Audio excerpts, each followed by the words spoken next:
In this video, we're going to have a look at vectors as an introduction. We're going to have a look at what they are, how to name them, how to represent them, and how to draw them.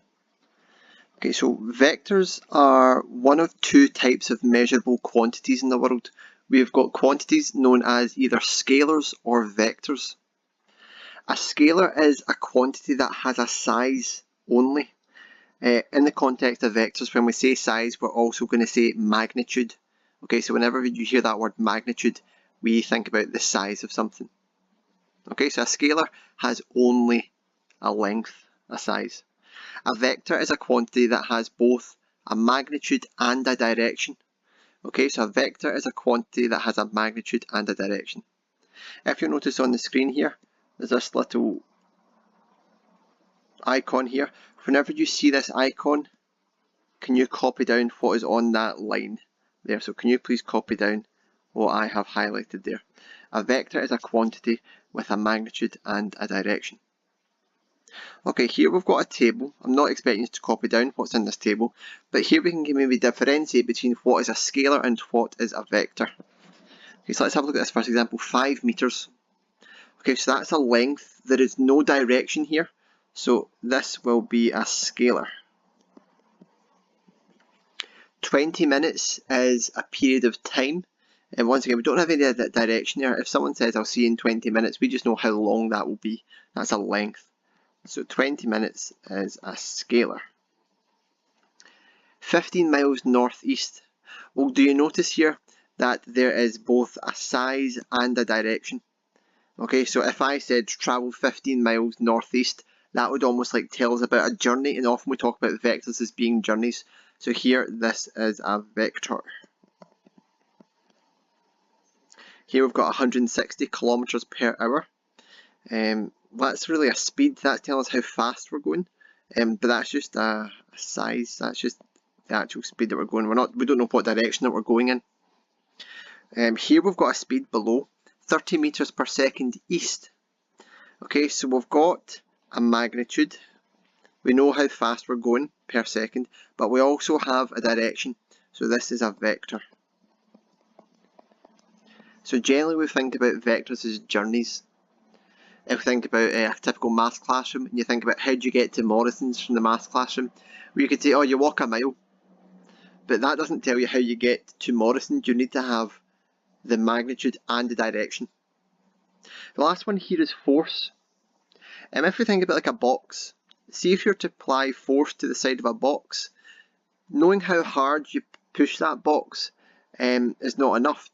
Okay, knowing the strength of how much you push the box doesn't give you enough information. You need to tell what direction that we've applied that force or the strength of the push onto. So there we're needing to know the direction of the push and the strength of the push. So in this case, force would be a vector. Okay, so main takeaway from this first slide is that a vector is a quantity with a magnitude, which is a length, and a direction. Okay, we're going to have a look at, we've got 4 slides altogether, we're going to have a look at working with 2D vectors. Okay, so in this slide here we can see 2 boxes with 2 different lines. We can name vectors just like how you have your own name. Vectors have names. We can name a vector in one of 2 ways. We can name it as a directed line segment or using an underlined vector. Once again, you can see here that we've got this symbol up here. So that means if it's in the top right, can you please copy down everything that is on this screen? If I'm going to ask you to draw these diagrams here, please make sure they're the same as in your book as it is in my diagram here. Okay, so if we have a look here in this first example, how can we name this? What is this vector called? First thing to note is this line has got an arrow in the middle here. Do you see that? So that arrow tells us the journey that we have travelled and the direction that we have travelled. Do you see how we're travelling in this direction here? That would imply that we started the journey at A and we went to B. Do you see that? Okay, the arrow tells us the direction that we travelled.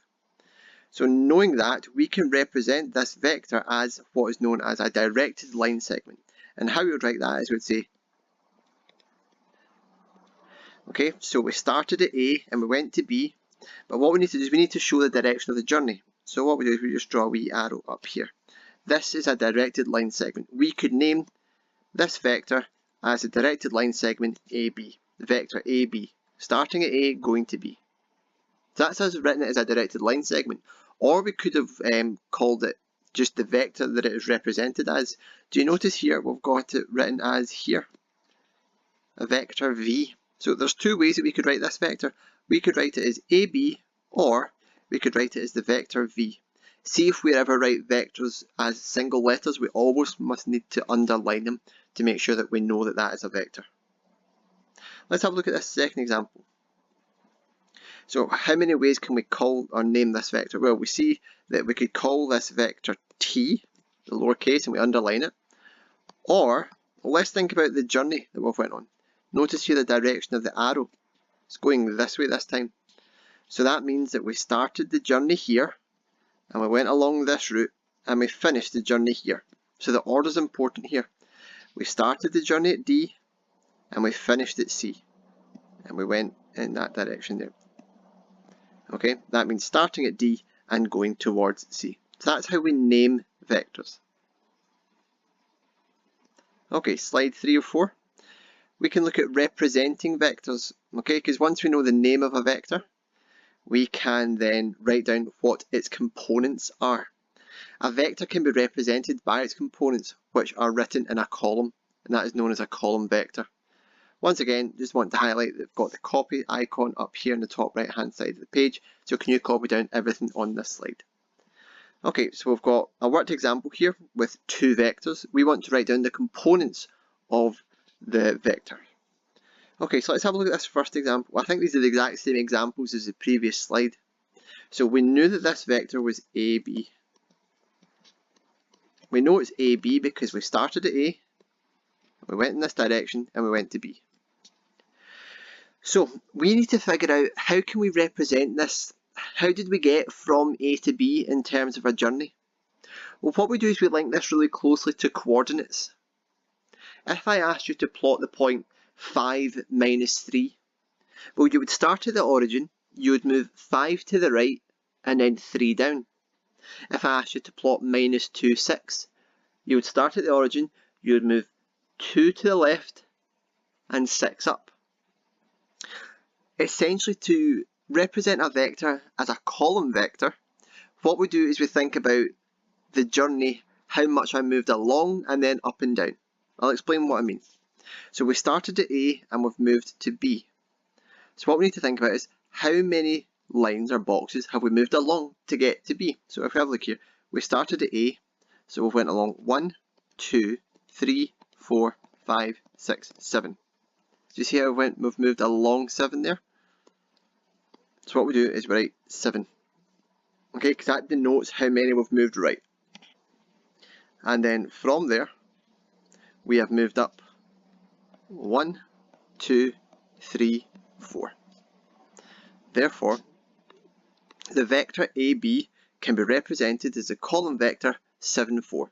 Because to get from A to B, we had to move along 7 boxes and up 4 boxes. 1, 2, 3, 4, 5, 6, 7, 1, 2, 3, 4.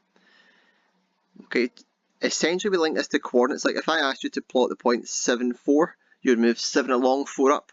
Well, here we have to look at the direction of the journey. Okay, so we went from A to B, we started here. So we've moved along 7, up 4. This corresponds to along 7 and up 4. So if I wanted to write down what is the components of this vector, I would say the vector AB has components 7, 4. Or, remember, we could have written this differently. We could have called it the vector V, 7, 4. Okay, let's have a look at this example here. What are the components of this vector? Well, once again, figure out where are we going. We're going this way. That means we have started at D and we went towards C. Okay, so the vector DC, so I'm starting here and I'm finishing here. We want to write this as a column vector. So this time, do you notice how we're going left? So we're going left 1, 2, 3, 4, 5, 6, 7, 8. Do you see how we went 8 to the left? So that would be minus 8. And then from there, we have went down 1, 2, 3. So this vector is the vector minus 8, minus 3. Because to get from D to C, we have went 8 left, 3 down. We could have also had our answer written as vector t, which is minus 8, minus 3. Okay, so we need to be able to represent a vector if we're given it in a diagram. Okay, final slide. We need to also be able to draw vectors. Okay, once again, can you please copy down everything on this slide here? We need to pause it at certain points. So on the grid below, draw the following vectors. So for part A, we want to draw the vector v, which is 3, 2. Okay, so that means I've got a starting point and an end point. I went 3 along, and then to get to my finish point, I went 2 up. So let's just pick an arbitrary point. So let's just pick, this is my starting point. So this is telling me that I need to move 3 along and 2 up. So I need to move 1, 2, 3 along, 1, 2 up. Okay, so this is what my journey needs to look like. Okay, use your ruler. If you don't have a ruler, just use something that you'll be able to draw a straight line next to. Okay, this vector, or what direction did we go in? Well, we started here and we went here, so we went in this direction. And this is the vector v. Okay, so that's part A. Part B, we want to draw the vector 4, negative 2. This time it's written as a directed line segment. That means we've got the letters at the end points. Okay, so we'll just pick a starting point. I'll pick it here. Actually, I'll move it over a wee bit. Let's pick there. So how are we going to draw this vector? Well, it tells us to draw it, we need to move 4 to the right, then 2 down. Okay, so I've got a starting point. I'm going to move 1, 2, 3, 4 to the right, 1, 2 down. I need to use a ruler to join this up, like so. We went in this direction because we went 4 to the right and 2 down. We started at D and we finished at E.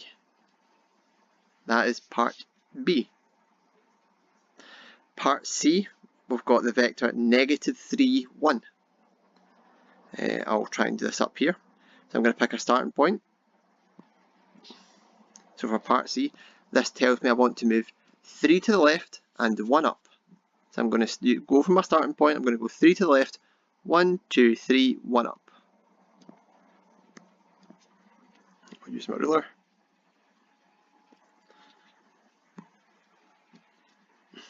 Okay, once again, the direction of the arrow is really important here. So we started at this point, we started there, we went 3 to the left and 1 up. So we went in this direction. We started here and we finished here. Okay, just rub those out. This is the vector G. If you had your arrow written the other way, I'll just go back a wee second. If you had your arrow this way, if this was your answer, that would be incorrect, because that would imply that your journey has started at here and went to here. But this journey is 3 to the right, 1 down, so that journey would be 3, negative 1, which is not the same as negative 3, 1. Okay, so the order that you do it needs to be really important. Make sure your arrow is facing the right direction. So what was it? Negative 3, 1. Once again, we need to name it how it has been named. Put a wee arrow in that direction, and it was named the vector G. Okay, last question is part D, PQ. Okay, so the vector PQ, I'll pick a starting point, let's just say here. So we're starting at P and we're going towards Q. So I've got a starting point, this says I'm going to move 4 to the left and I'm going to move 0 up. Okay, so I'm going to move 1, 2, 3, 4 to the left and 0 up. So I'm not moving at all.